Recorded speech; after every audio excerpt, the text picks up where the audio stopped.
Hello, welcome to the Tomato Bob YouTube channel. My name is Ben, and today I'm going to walk you through getting your bed ready for next year and cleaning things up.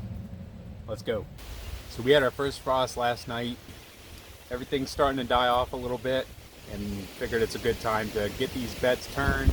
And then actually we're going to plant some garlic here. It's a little late for that, but we have some and we're going to throw it in anyway. So I'll make another video on that. But the first thing we're going to do today is just get rid of whatever we have to. See right here, we have some elderberry cuttings, so we're going to keep those. Not sure if we're going to plant them in pots or not, or just leave them in the beds. We'll probably just leave them in the beds, but we'll see. Everything else got to go. And then I got to double check, make sure I didn't put any potatoes in this bed, because I think I might have. Now you'll see here too, we actually still have some green tomatoes. This plant is dying off. The frost got in, and it's probably going to get down to that temperature a couple more times in the next 2 weeks. So it might make sense to pick these tomatoes. I think what I'm going to do is pick these and feed them to the mealworms. That way they don't go to waste. All of the plant matter that I get out of this bed, I'm going to set aside, and I'm actually making a compost area in the backyard. So that's where all of this is going to go. Now in this bed, we grew some sweet corn this year. And so you see the sweet corn and any corn, it puts down some pretty good roots. What I'm gonna do is go through each one of these, the stalks. I'm actually gonna cut them off. And you can see this one broke, but I'm gonna cut them off with my saw. I'm gonna pull them out. That way I can get a little better grip on what's left of the stalk, not have dirt flying everywhere. But I want to make sure I keep this dirt, because this was compost. This is pretty good stuff, and I want to make sure it's in here for next year and not out here somewhere on the ground. So this way I can keep a little more control over what's going on. You can see here a stalk that's been topped. The roots are still deep in the dirt.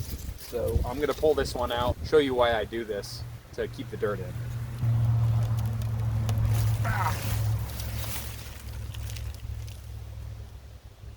You can see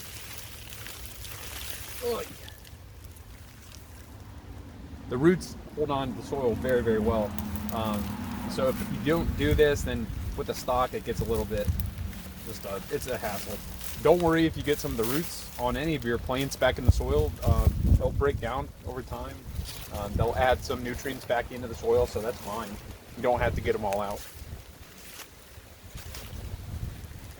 And I'm just going through the roots here, breaking off as much soil as I can. Kind of like you're transplanting, but these, like I said, are going in the compost pile. Now once you got most of the dirt off your roots, you can go ahead and toss these in the pile to go into the compost for later. Like I mentioned, we're going to keep these elderberries in here. So these are little cuttings that we want to keep going, and we're going to cover them up for the winter, but they're staying. Everything else is going to come out.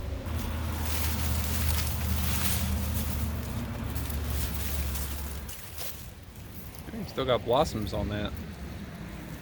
This was a banana legs plant.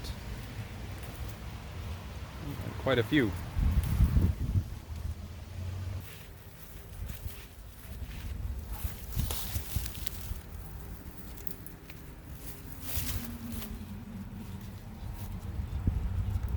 Don't even know what variety those are. So you can see this elderberry actually did pretty good.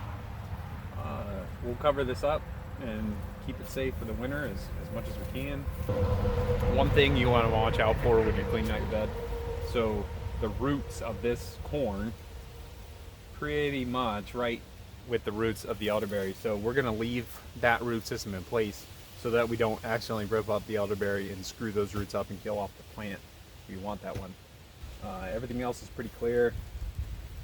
And next step, I'm going to show you how we add the fertilizer to get it ready for next year.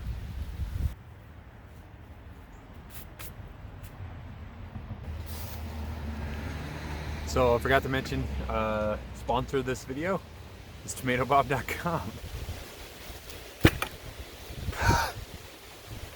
All right, so this is our lovely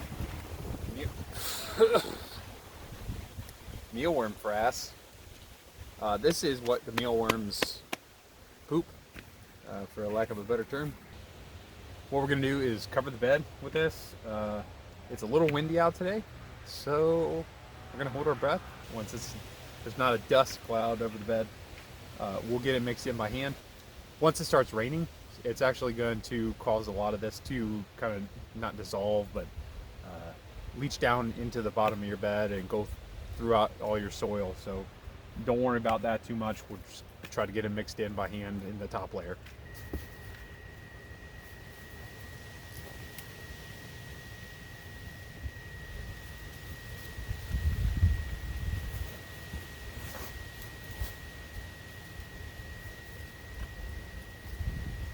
For one bed, I'm using about a quarter of a 5-gallon bucket, so probably about a gallon, I would say. And now that it's down, I'm just gonna go ahead and mix it in by hand.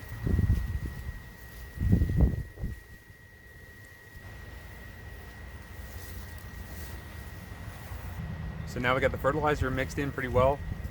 If you don't want to go with a solid fertilizer like this, you can go with a liquid fertilizer. I definitely recommend you add something back into your soil, even if you didn't grow too much, or even if you have really nice compost.